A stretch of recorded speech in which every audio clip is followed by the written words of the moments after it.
Halo teman-teman ATLM Indonesia di mana saja berada, semoga teman-teman selalu sehat dan diberikan banyak rezeki. Nah, kali ini kita membahas mengenai teknis kredensial tenaga kesehatan. Nah, karena ini ATLM jadi kita membahas penjenjangan karir ATLM. Nah, ini kita membahas ya bagian kelima dari materi yang sudah kita bawakan di beberapa bulan yang lalu. Nah, bagian kelima ini kita spesial membahas membedah produk undang-undang yaitu Permenkes nomor 42 tentang surat izin praktek yang akan dijadikan penjenjangan karir bagi ATLM atau bisa menggunakan Permenpan RB bagi PNS. Oke, langsung saja teman-teman kita mulai dulu dengan rincian kewenangan klinis. Rincian kewenangan klinis, ya ini biasa disebut dengan kewenangan klinis atau clinical privilege adalah hak yang diberikan kepada tenaga kesehatan untuk melakukan pelayanan dalam lingkungan rumah sakit atau puskesmas ya atau tempat lain untuk suatu periode tertentu yang dilaksanakan berdasarkan penugasan klinis. Jadi penugasan klinis itu lampirannya adalah kewenangan klinis. Yang mana kita membuat kewenangan klinis ini rinciannya bersifat uraiannya tugasnya spesifik untuk tenaga kesehatan tersebut sumbernya. Nah, bisa berdasarkan area kerja tempat kesehatan tersebut dan bersifat sangat spesifik untuk sebuah pelayanan tersebut di sebuah rumah sakit tersebut. Jadi bisa diikutkan juga berdasarkan SOP di sana. Jadi mengikuti SOP di sana ya untuk rincian kewenangan klinisnya, tapi bersumber misalnya dari Permenpan RB tentang jabatan fungsional peralatan labkes atau menggunakan SIP ATLM Permenkes nomor 42. Oke, kita lihat di sini sebagai acuan-acuannya ya. Di sini teman-teman bisa melihatnya. Area kompetensinya mengacu pada yang pertama. SIP ATLM Permenkes nomor 42 tahun 2015 bisa menggunakan jabatan fungsional peralatan labkes Permen RB 2006, standar profesi ahli teknologi laboratorium kesehatan Kepmenkes 370 tahun 2007, atau menggunakan standar profesi ATLM Kepmenkes 313 tahun 2020. Ini merupakan revisinya ya untuk yang Kepmenkes 370. Atau menggunakan SKKNI TLM Kemenaker RI nomor 374 tahun 2015. Bisa juga menggunakan standar kompetensi khusus di rumah sakit atau puskesmas atau laboratorium kesehatan yang teman-teman memiliki di sana. Misalnya ini untuk mikrobiologi khusus, untuk patologi anatomi khusus, atau untuk lab PCR atau bank darah juga kewenangan klinisnya khusus. Ini bisa dirinci lebih bagus lagi dan lebih rinci lagi setiap kewenangan klinisnya.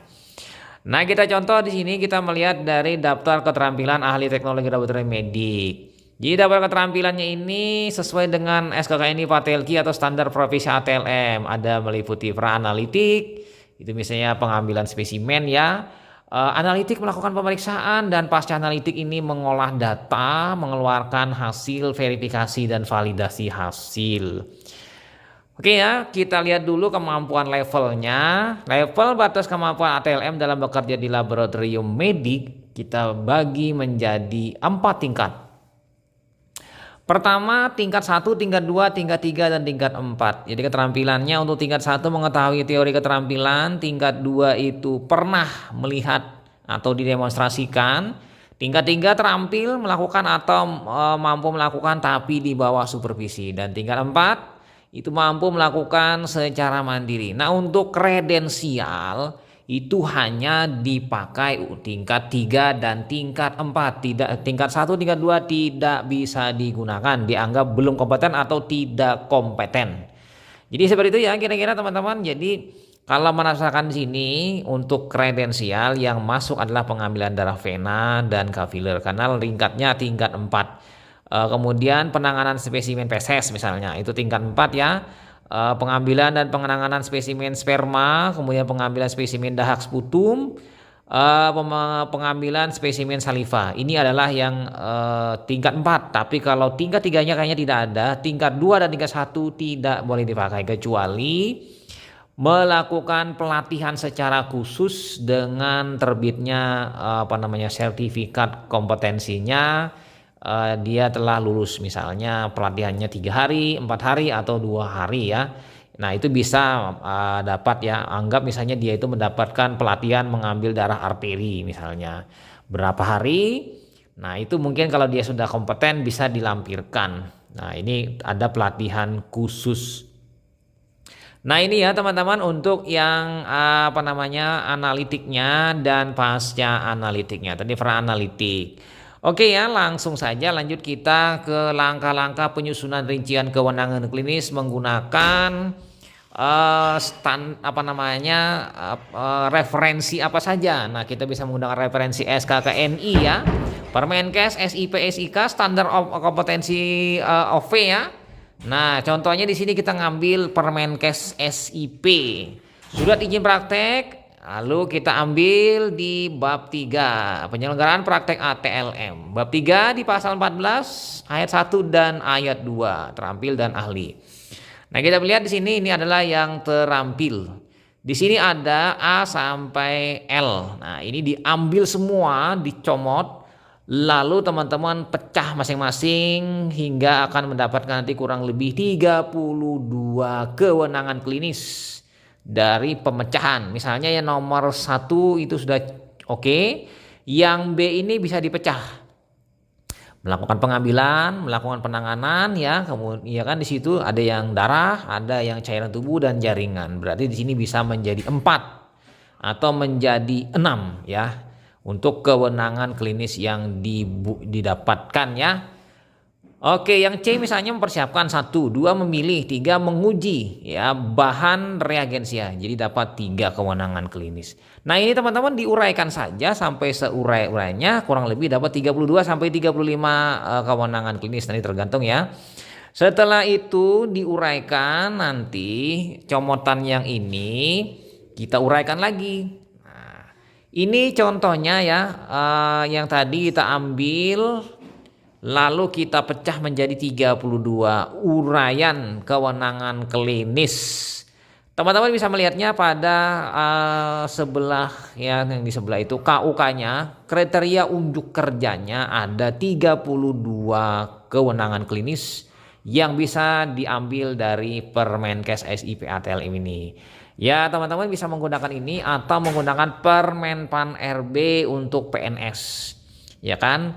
Kalau yang ini lebih idealnya cocoknya untuk yang non PNS. Walaupun PNS juga bisa menggunakan ini. Tinggal diseragamkan mana yang lebih nyaman digunakan.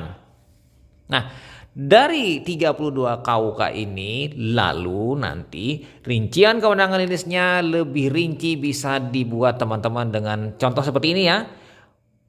Nomor 16 KUK-nya. Melakukan pemeriksaan dalam bidang hematologi. Nah, untuk pemeriksaan hematologi ini misalnya contohnya diuraikan misalnya memastikan alat sudah siap, mencek reagensia hematologi analyzer, melakukan QC harian. Lalu di situ melakukan pemeriksaan spesimen pasien. Kemudian di situ ada kan ya di situ supaya nyaman di situ. Jadi ada D, bisa ditambahkan D di situ ya, melakukan pemeriksaan menggunakan alat hematologi analyzer. Nah, itu ya. Nah, untuk di instrumennya di sini bisa diisi bagi seorang asesor ya, asesor atau asesmen kredensial bisa dilakukan dengan tanda 1 atau 2 ya kan. Mungkin tinggal kita melihat 1 itu mandiri atau kompeten secara mampu secara sendiri dan oke ya. Sementara itu 2 itu adalah supervisi, di bawah supervisi. Oke ya, jelas di sini.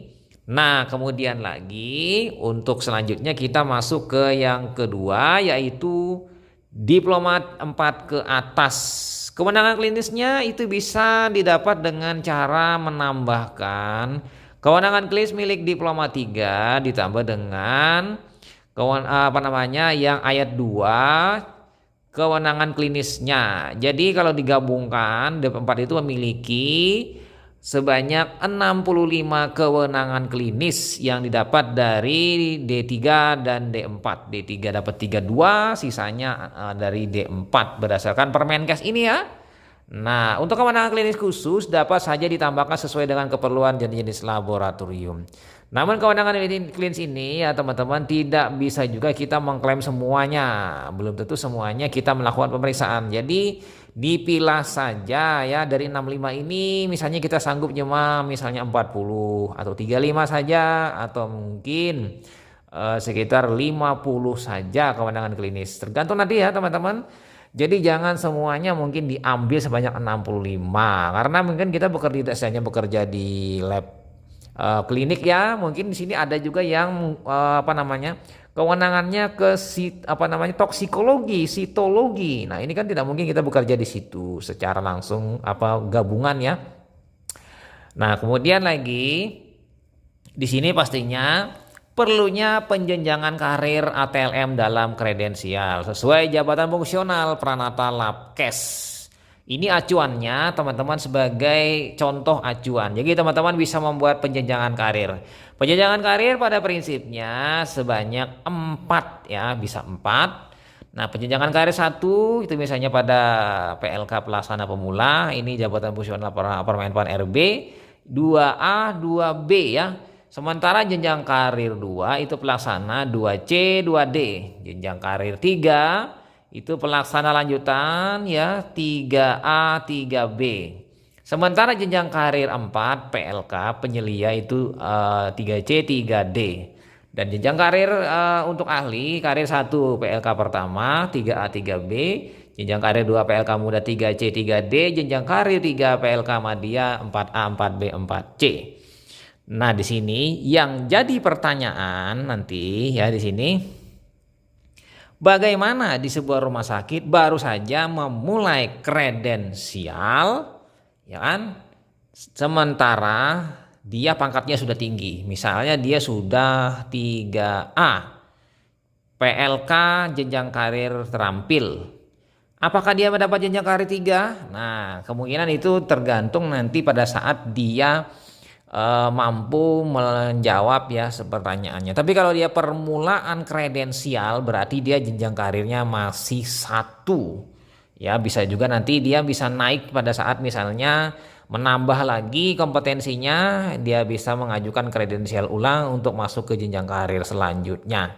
Jadi di sini penting ya teman-teman, untuk masalah jenjang karir ini tinggal disesuaikan atau dikondisikan dengan tempat teman-teman. Nah, jadi untuk pertama kali nanti jenjang karirnya 1 dulu ya, pertama kali kredensial. Nah, di jenjang karir ini ada sebenarnya 4. Tapi ada juga yang mentok ya tetap di jenjang karirnya dengan pangkat yang sama, misalnya dia penyelia, tapi dia nanti kredensialnya kredensial yang ke-5 atau ke-6. Jadi jenjang karirnya tetap jadi tidak naik.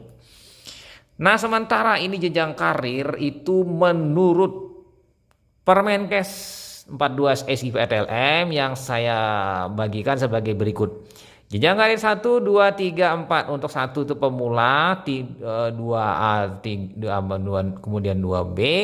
Walaupun saat ini untuk diploma 3 itu tidak ada lagi yang namanya 2A, 2B, langsung 2C. Nah, untuk jenjang karir 2 yaitu 2C, 2D. Sementara jenjang karir 3, 3A, 3B, kemudian jenjang karir 4, 3C dan 3D. Untuk ahli jenjang karirnya yaitu setara 3A, 3B, kemudian jenjang karir 2, 3C, 3D, jenjang karir 3 yaitu 4A, 4B, 4C. Nah, yang jadi pertanyaan di sini hampir sama saja, bagaimana bila baru saja dilakukan kredensial. Jadi kita tetap mengacu pada jenjang karir pertama bila dia baru kredensial, kecuali nanti dia melakukan proses rekredensial. Jadi walaupun dia pangkatnya tinggi ya bisa saja teman-teman menulisnya jenjang karir pertama karena pertama kali di kredensial. Oke ya, di situ kemudian lanjut lagi kita aturannya menurut hal pemberian kewenangan klinis sesuai jenjang karir dan statusnya sebagai ASN atau pegawai ya, atau sebagai di situ dia bekerja di rumah sakit swasta misalnya. Syarat utama untuk mengajukan kredensial itu adalah dia harus memiliki STR dan SIP. Bila tidak ada jangan diberikan. Itu karena berjenjang di sini. Syaratnya untuk kredensial itu harus memiliki SIP. Sementara SIP syaratnya adalah memiliki STR. Nah, untuk PNS jenjang karir sesuai dengan jabatan fungsional PLK yang sedang diduduki. Untuk honorer dan P3K setara dengan jenjang karir PNS namun berbeda penyebutannya nanti. Tergantung dikondisikan ya teman-teman, karena di sini PNS ya tetap PNS, kemudian honorer atau P3 mungkin berbeda dari PNS walaupun sama-sama ASN. Jadi setiap kenaikan jabatan fungsional PLK maka dilakukan kredensial untuk penerbitan kewenangan klinis dalam jabatan tersebut sesuai dengan jenjang karir. Misalnya PLK muda naik ke PLK madya, jadi ya mungkin dilakukan proses kredensial lagi, idealnya seperti itu ya. Jadi supaya menyesuaikan kredensialnya dengan jabatan atau jenjang karir yang sedang diduduki ya. Dari muda naik ke madya misalnya. Nah, kemudian lagi kewenangan klinis hanya diberikan pada ATLM yang bekerja di area klinis terkait dengan pelayanan pasien. Nah ya, kemudian ada juga ini kalau di ATLM biasanya seperti itu ya, terkait dengan langsung berhubungan dengan pasien. Kalau tidak terhubung dengan pasien kemungkinan bisa tidak perlu diberikan kewenangan klinis, karena kewenangan klinis ini berkait dengan pasien. Misalnya dia bekerja di area kimia ya, kimia kesehatan. Jadi tidak ada sentuh dengan pasien, dia memeriksa MPN coli pada ikan, jadi dia tidak usah mendapatkan kewenangan klinis. Nah, kenaikan jenjang karir itu dapat dilakukan ijazah baru bidang laboratori medik, misalnya D4, S1, S2, atau juga penambahan kewenangan klinis itu karena mendapat pelatihan khusus, pindah tempat misalnya dia dari puskesmas pindah ke rumah sakit dan rumah sakit itu dapat kerjaan yang lebih kompleks, maka dia bisa melakukan penambahan kewenangan klinis. Misalnya dia setelah mendapatkan pelatihan. Misalnya dia mendapatkan pelatihan masalah analisa gas darah, pelatihan menggunakan TCM, berarti dia akan nanti dinaikkan atau penambahan kewenangan klinis. Oke, kira-kira itu yang ada. Nah, saat ini kita bisa melihat di sini perbedaan PNS dan honor P3K yang bisa teman-teman buat di kewenangan klinis atau di swasta di sini. Ini kira-kira berdasarkan catatan-catatan yang saya buat ya. Mungkin teman-teman bisa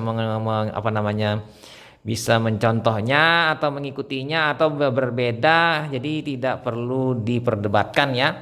Pertama, jenjang karir itu jenjang karir 1 PNS itu PLK pelaksana pemula. Kalau di honorer atau P3K atau swasta itu tulis saja pelaksana laboratorium medik terampil jenjang 1. Nanti jenjang 2, jenjang 3, jenjang 4. Sementara yang ahli itu jenjang karirnya 1 yaitu PLK pertama.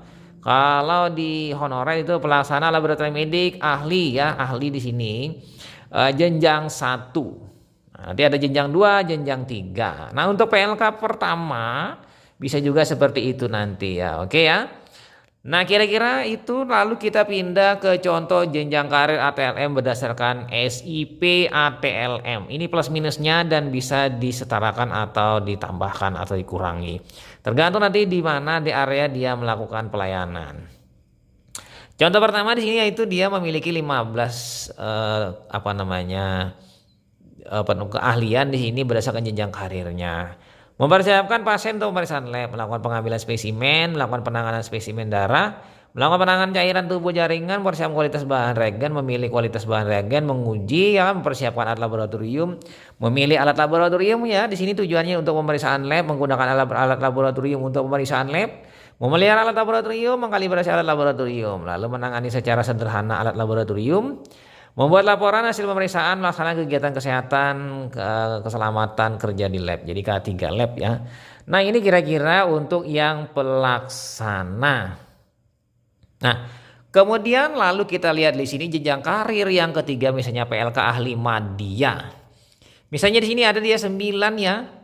Menyusun rencana kegiatan, melakukan validasi hasil pemeriksaan canggih, memberi konsultasi expertise ya kan, memberikan kesaksian sebagai saksi ahli, membahas kasus-kasus khusus patologi anatomi, menguji bahan uji pemuatan mutu internal secara khusus, Menguji bahan uji mata mutu eksternal, laboratorium secara khusus melakukan evaluasi pengujian bahan uji untuk pemantapan mutu eksternal, memberi umpan balik hasil pemantapan mutu eksternal laboratorium. Ini contoh-contohnya saja. Ini di Permenpan RB ya. Jadi di sini teman-teman bisa menyesuaikan apakah nanti juga di plus ditambah yang sebelumnya dari jenjang terampil ya. Ini contohnya saja sesuai jenjang karirnya. Nah, lanjut lagi ya teman-teman, di sini masuk ke kewenangan klinis sesuai dengan area klinis masing-masing. Nah, ini ada contoh, di sini ada contoh D3 analis kesehatan Pranata Labkes pelaksana lanjutan, berarti dia 3A atau 3B. Di sini ada jenjang karirnya yang di sini ya, mungkin dia. Lalu di sini mempersiapkan pasien untuk pemeriksaan laboratorium. Jadi rincian kewenangan klinisnya secara umum kita pecah menjadi yang lebih spesifik.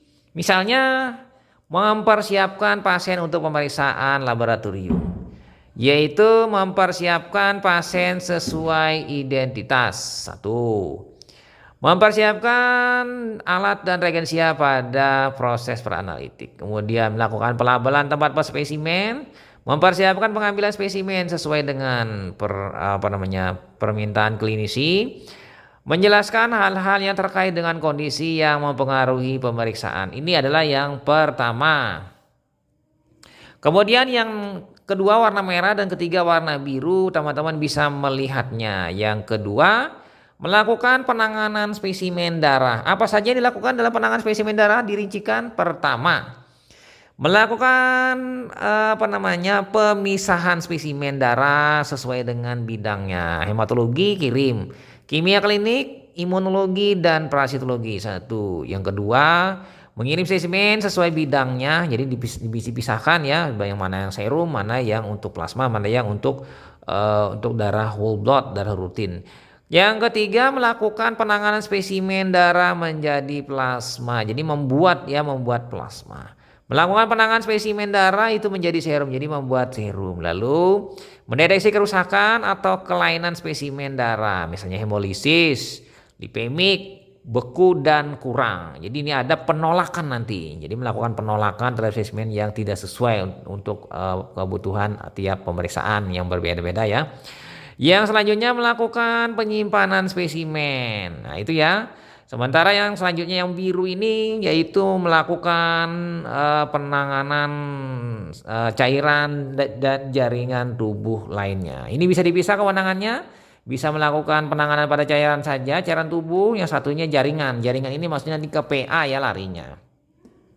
Mungkin saja di sini adalah melakukan penanganan RCS, transfusi eksudat, sputum, urin, sekret tubuh, sperma atau mani, nanti jaringan.